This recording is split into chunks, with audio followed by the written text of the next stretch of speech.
Hello everyone, welcome to another episode here on the Comic Conversation YouTube channel. I'm one of your hosts, W. James, and today we'll be reviewing Spider-Man Homecoming. I've seen it twice, I got opinions, I got thoughts, so let's just jump into it. So, for those of you uninitiated, Spider-Man is the kid who's a teenager, he's in high school, he's nerdy, he's whatever, he gets bit by a spider, becomes a superhero, becomes Spider-Man. We get the Uncle Ben, the Uncle Ben's dead, we get the whole bit by a radioactive spider, we can understand all that.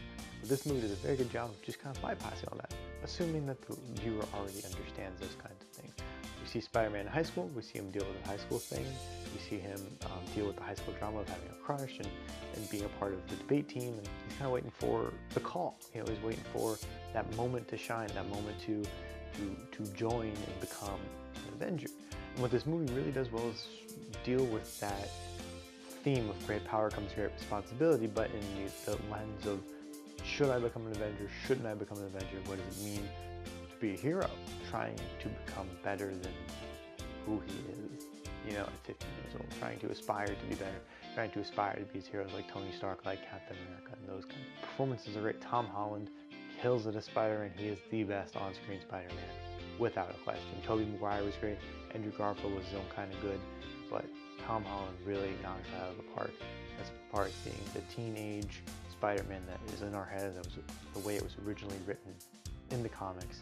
It's pretty much a comic put on the silver screen.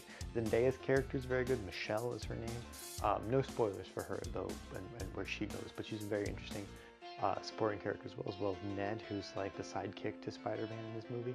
Vulture is the single most captivating villain in the Marvel Cinematic Universe up to this point, maybe aside from Loki. But even Loki's kind of been used and overdone too many times.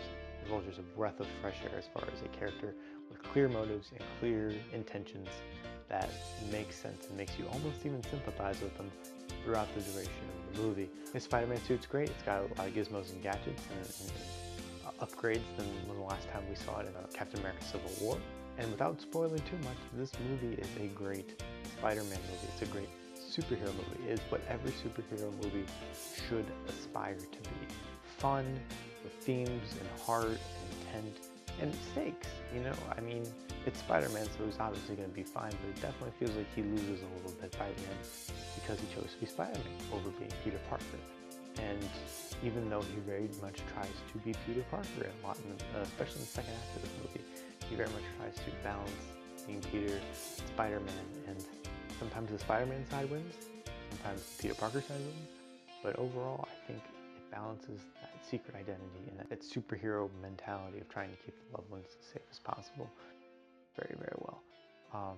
Overall, I think Spider-Man Homecoming is a dope movie. I think you should go see it, and I think it's interesting to me that Marvel, especially in the villains category, hasn't been able to hit it, but the minute Spider-Man's universe comes crawling in, the villains kick it into high gear, and they're really, really interesting, and they're really, really fascinating.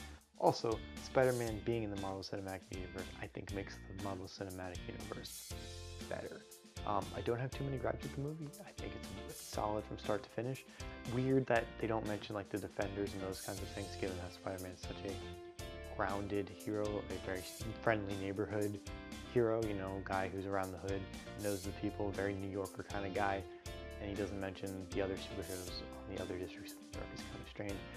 But that's not a reason to knock the movie. The movie's great. Go see it. I really enjoyed it. What do you think of Spider-Man Homecoming? Please let me know in the comments down below. I'm one of your hosts, W. James. And do you even like Spider-Man as a character? Do you think he's been overplayed? Do you think he's been shown too much in TV and movies? And do you think that TV Spider-Man of the 90s is the best version of Spider-Man? Let me know in the comments down below. I'm one of your hosts, W. James, and I hope to see you soon.